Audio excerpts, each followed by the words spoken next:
Welcome into another edition of the Roy's Boys podcast. I'm going to welcome in my co-host tonight, Anthony Pagnotta, as always. Wow, a quick entrance, man. That's how I like it. Yeah, you know. Whoa, never. Okay, let's backtrack that. That sounded strange. What a bad way to start the podcast, but we'll be okay. We're just going to transition. I know the past couple days we've talked a lot of Carolina football, and for a lot of reasons. Probably only the few times all year that Carolina basketball has kind of flown under the radar, not been a whole lot talked about. But ultimately, they got a game tomorrow night in Ann Arbor, Michigan, and a very big one going against the nation's 7th-ranked team, undefeated Michigan, last year's national runner-up, a team that Carolina beat last year in this ACC Big Ten Challenge at home. Even without Cameron Johnson, the Carolina Tar Heels won decisively before that Michigan team finally found who out they were, especially defensively. So going into tomorrow's game, what are your early thoughts about tomorrow's matchup? Well, I mean, look, first of all, I think that the team that we saw in Vegas, I think the team that we saw in the second half against UCLA is the team that you would expect to see most of the rest of the year. When I look at Michigan, this is a team that right now is playing about as well as anyone in the country. We were just, taking a look at their schedule before we jumped on here one last time to make sure that we had it right. I looked at it, couldn't believe it. They have not let an opponent score more than 61 points on them the entire season. They are simply dominating teams, and we're not just talking about any team. They went on the road to the defending national championship Villanova Wildcats, and just destroyed them. Beat them 73-46. This is not going to be an easy game, and I want to stress that to people. This team can play. They have a coach that is one of the most underrated coaches, I think, in the entire country. This is not going to be an easy game, but at the same time, I think it's a test that we really need. But ultimately, I feel like, we should be pretty encouraged. I feel like we should be pretty psyched up for this matchup. This is going to be one of the better ones of the season for Carolina. Yeah, this is, from Michigan, this is the first time having Carolina on its campus. Mm-hmm. This falls on the 25th year anniversary of our 93 team beating their Fab Five in the national championship. This is a program that is coming off a high of making a run to the Final Four in a national title game. You talk about John Beilein.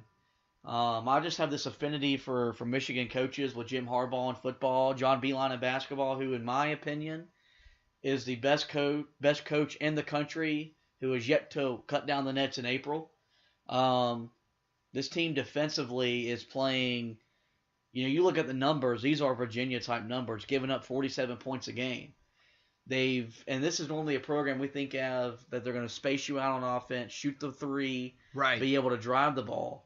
But now these guys are defending at an elite level that it's going to be hard and especially for Carolina, you got a freshman point guard and a team that wants to go up and down. I think the pace of the game, Carolina has to dictate, kind of like we do against Virginia. We've got to dictate tempo. We got to get out and get easy runs and lay-ins because half court offensively could be a challenge. Yeah, no, that's exactly what they want to get you into, and I think this is a team that from just from looking at the stats, they're going to create turnovers against you as well, and we saw that was a bit of an issue in Las Vegas. Getting that figured out. I think, was probably done during this week. I'm willing to bet that they will not be as turnover prone as they were in Vegas, maybe the rest of the entire season. Seventh Woods is going to be coming back. Yes, I was going to touch on that. Yep, he is cleared to play. So, a guy that really is able to take control of the ball. We've seen that, in the first few games that we've seen him play in. Of course, wasn't with us in Vegas, but when he's out on the floor, he's so smart with the basketball, and that's something that is going to be valued in this game, I think, more than maybe any game we play all season. I feel like it's like you said, this team wants to get you into those half-court sets because they do have the shooting to be able to have success on the other end by playing the same style. Defensively, they want to get you into, some of these looks where you got to play inside out. And, I'm hoping that Luke May is ready to go. Not going to be an easy matchup against one of the more underrated freshmen right now in the country. And we're going to see how he ends up responding. And I think he's going to be one of your key players. But you got to shoot the ball better than you did in Vegas for sure, especially from deep. Kobe White can't be the only guy making three-point shots. Cam Johnson's got to return to shooting the basketball well. You want to see Kenny Williams step up. Also from Kenny Williams, you want to see him play a lot better defensively because if I remember correctly, he will be matched up with Charles Matthews most of the way. And that's the second leading scorer on the team. He's averaging 14.5 points per game, only behind the man that we just talked about, Ignas Brazdeikis, who is, this is the guy that takes over for Wagner. And this is what they do. They usually have one big guy and one guard that can shoot the hell out of the basketball. And that's what they've got again.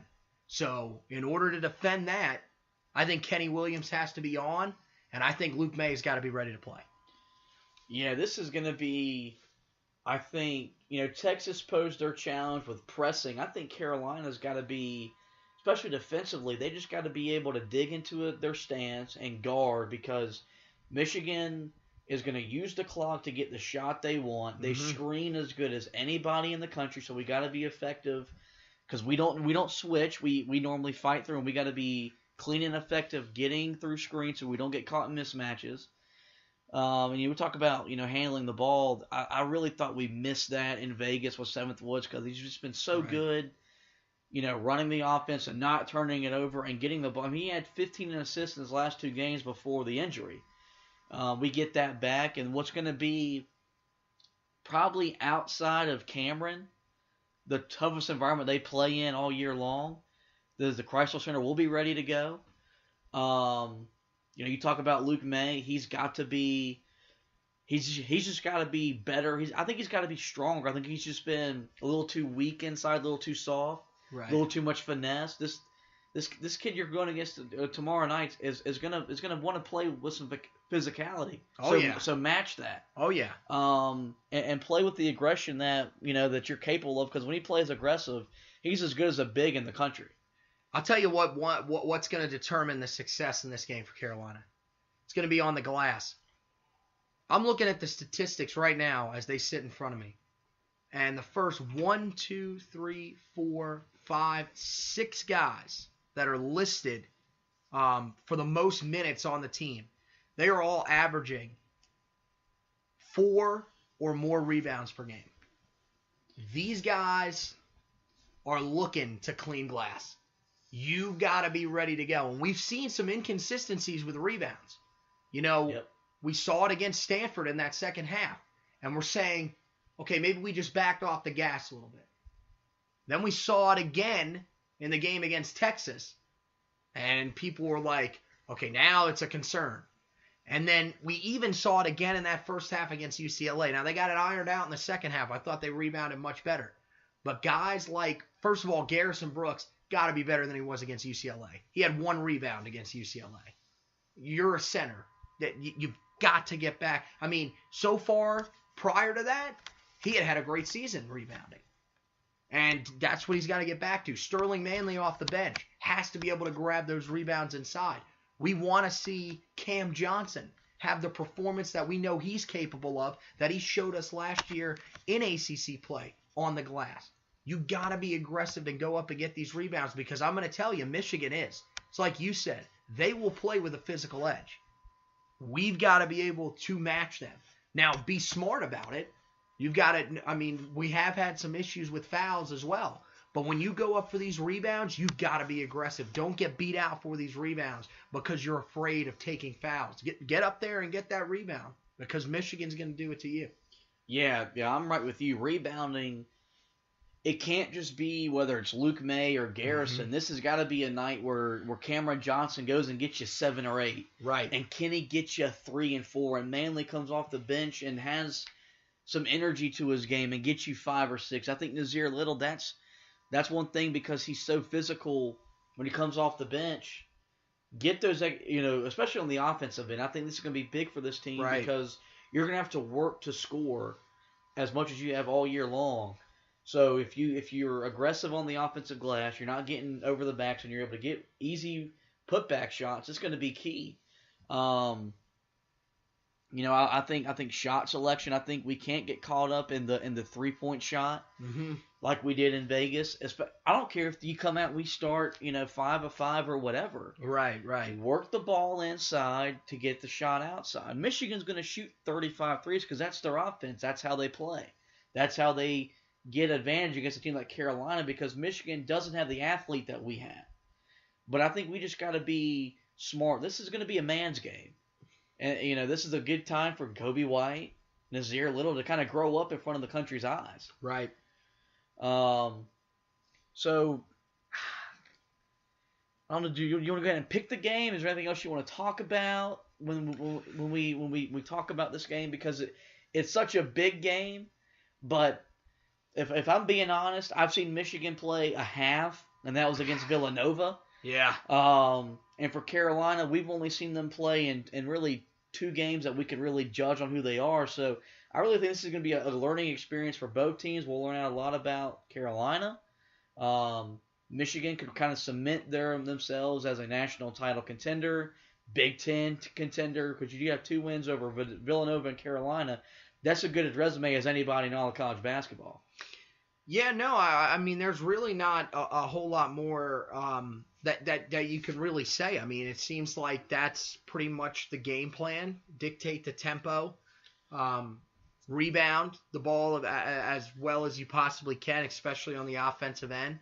Like you said, you want to create those second chance opportunities, whether it's an immediate opportunity right after the rebound or if you're able to kick the ball out and get some guys scrambling. You want to get their defense out of sorts. And, that's what we were able to do at times last year in Chapel Hill. And this time you're not going to have that home environment to help you out. So it'll be interesting to see how these guys adjust.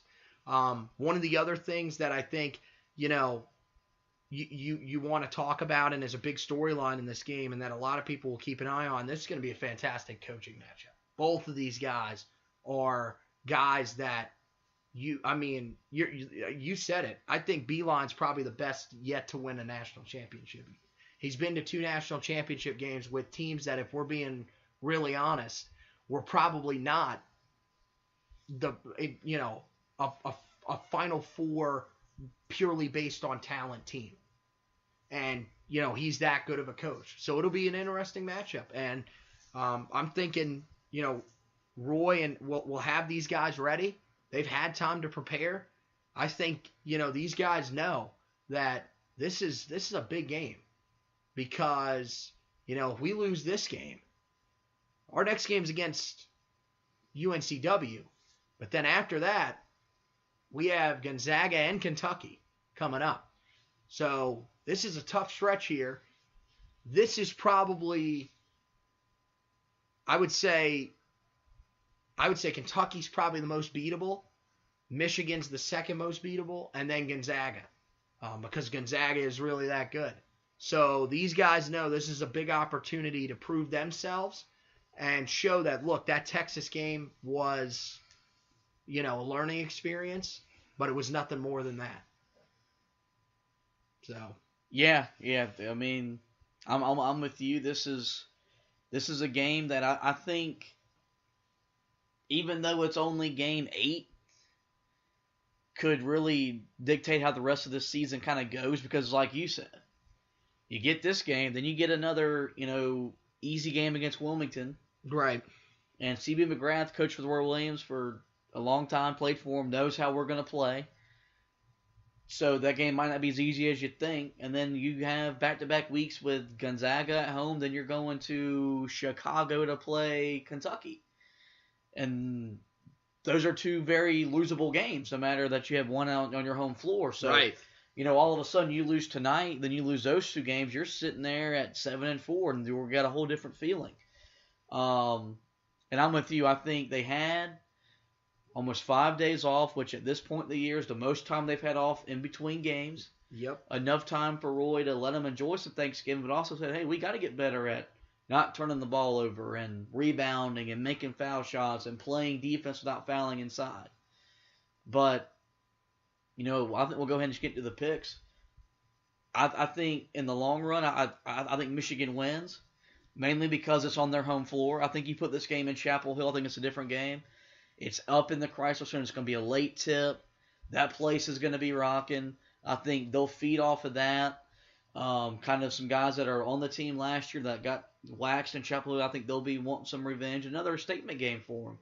Because even though they went into Villanova and won, many people thought it's more about how Villanova is younger and not as good as Michigan is. I think that Michigan will play the chip on their shoulder and find a way to win the game. So your prediction and I guess your player, even though win or loss, who will we be talking about after the game ends? I think that the concerns about Villanova being a very young team are warranted because that team is very young. It was a fantastic win by Michigan, but at the same time, this is the best team that they've faced so far this season. I want to make sure that's very clear. Villanova right now is not better than this Tar Heel team. So this will be the toughest test that they'll face.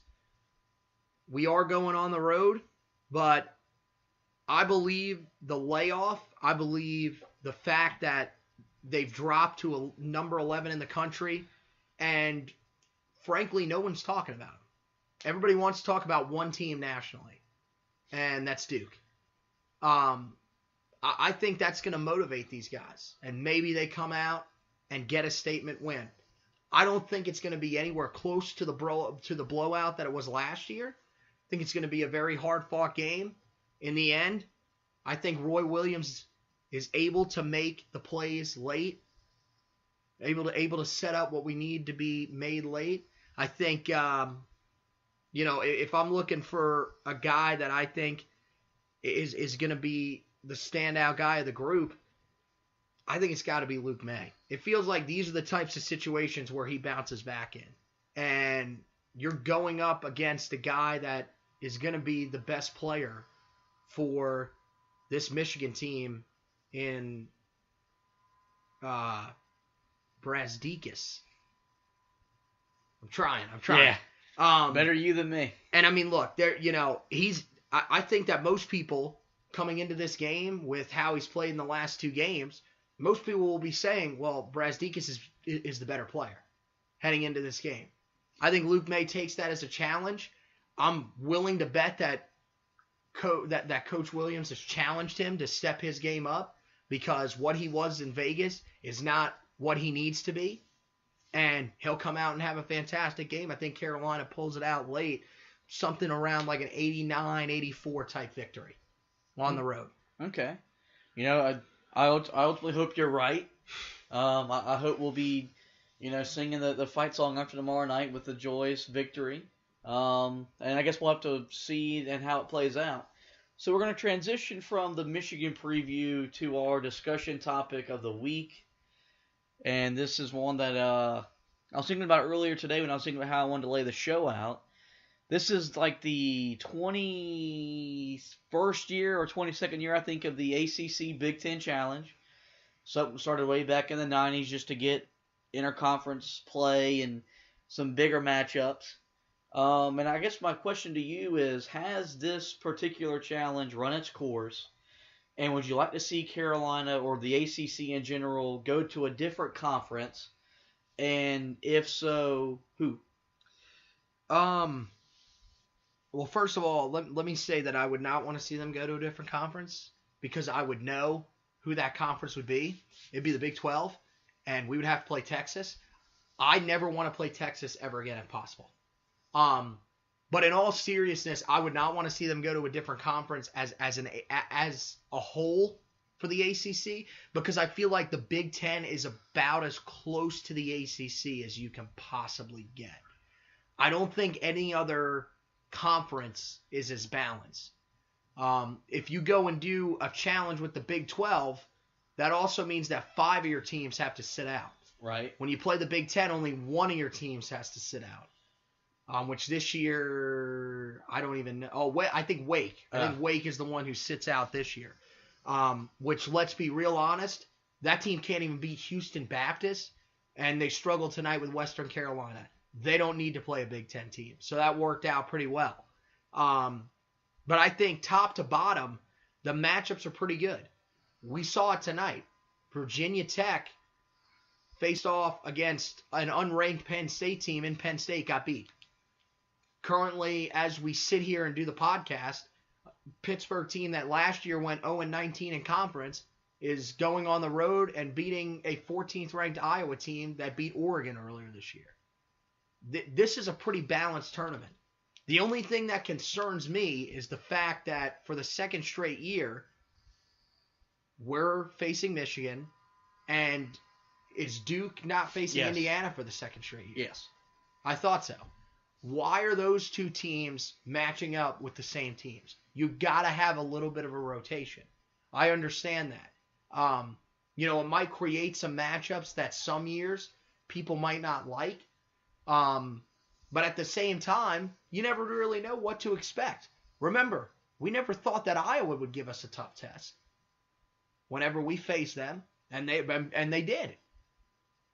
So I'm not fatigued on it. I think it's great. The overall concept of it. And I think, at this point, to me, it hasn't gotten old. And the thing is, going to try to match up with another conference really just isn't going to work.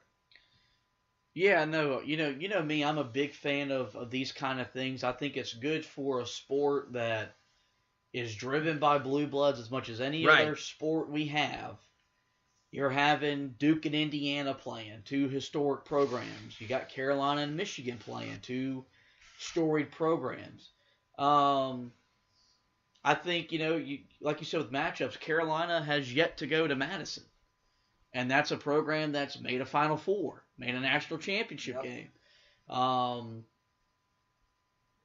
think that would, for fans, would be a pretty interesting matchup. Two different styles of thoughts how to play the game. They haven't gone to Columbus since, I think, Ty Lawson's freshman year.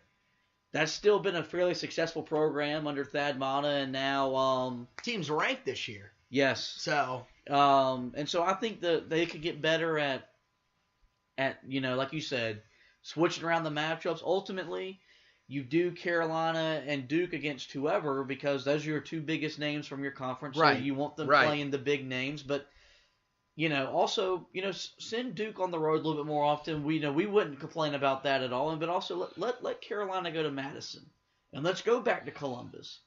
So I guess my next question is regarding this event: do you like it being in late November, early December, depending on how the calendar falls, or would you rather do what the SEC Big 12 does, which they do theirs during the conference season only in January, because conference season next year is going to be a 20-game schedule. So would it be refreshing for, let's say, one weekend we take a break from playing conference opponents and we go play other teams that are still figured to be highly ranked and the games would be fairly competitive? I think it would be. Would it re-energize some teams? I think it could work for Carolina as well, putting it in the middle of the season. I'm going to tell you, I sure as hell wish it was in the middle of the season this year. With this stretch that we have coming up, right? That would be a lot better. That would have me a little less concerned. And again, I'm not overly concerned. I still, I think this basketball team is very good. I just picked them to win the game. So, but no, I think putting it in the middle of conference season, when especially now with 20 conference games. You've got to think that you're going to be facing, 6 opponents twice, right? 5 or 6. At the minimum. At least twice. So and your standards are going to be Duke and State every year regardless. Right, so. right. Everybody's going to have those teams. But the thing is you're going to say to yourself, okay, well, in conference, I mean, we're seeing the same teams every year, over and over again. These guys that are seniors are like, man, we're playing these guys again. If you throw a matchup like this in the middle of conference play, I think, stepping out of conference play for a week, getting re-energized, going on the road and seeing some of these teams that you could potentially face in the tournament as well, it could end up helping you down the line, because that will still be relatively fresh in your memory. These teams also, I think it'll create better matchups because we'll know more about these teams when they face each other than when they're facing each other now. We have no idea about most of these teams. For all we know, Iowa could miss the tournament. We don't know. For all we know, Illinois could make the tournament. That's a joke. That team's awful. But you get what I'm saying. We don't know a lot about these teams in the Big Ten. The Big Ten teams don't know a lot about the teams that are in the ACC. I mean, are we really sitting here saying today that we think that Pittsburgh and NC State, both teams undefeated right now, are teams that will, resemble the same teams that they are right now when they get into conference play? I don't think so. Right. So, to me, I think it would be interesting to put it in the middle of the season, and I would love it. I know the ratings would love it as well. Yeah, I'm definitely with you. I think you put it, whether you put it in January, February, whenever, the teams know each other more basically because they have more film. Like, these kind of games right now is more about, well, let's control what we can control, and we'll win the game. Is there some game planning because Carolina has film on the Villanova game for Michigan? Yeah. But other than that, they've played cupcakes. For Michigan, they have 2 games of film on Carolina. Whereas you put this in January, February, they're 20, 30 games in. You know, okay, this is who they are. This is their strengths. This is their weakness. Right. They're not trying to figure each other out. For the conference play thing, yeah, I mean, I love the ACC. I love the conference. I'm an ACC basketball junkie, but 20 games, it's like you said, we'll be seeing some of these teams twice, for the next couple of years. Give me a weekend in the early winter that we play someone else, but it's still a top-tier opponent. Could only help your resume for the NCAA committee when it comes seeding time for the tournament. Right. And like you said, I think the ratings would be better because you're not having late tip-offs. You make a whole day out of it. You start from 12 with the game day site there. I just think it would do wonders for the event. Now, you know what? That's when you need to bring back the 24 hours of hoopage, as they say. Bring it back, baby. Hoop madness. Bring it back. But no, I mean, and the other thing is it seems like for some of these teams, we haven't really seen it at Carolina, but for some of these teams that are in the middle of the conference, when you get into one of those losing streaks, there's no way to get yourself back on track because you're just facing ACC opponent after ACC opponent. I mean, we've seen teams that have completely fallen apart, after great starts. And, with this Big Ten ACC challenge being in the middle of the year, you would have a chance to step out.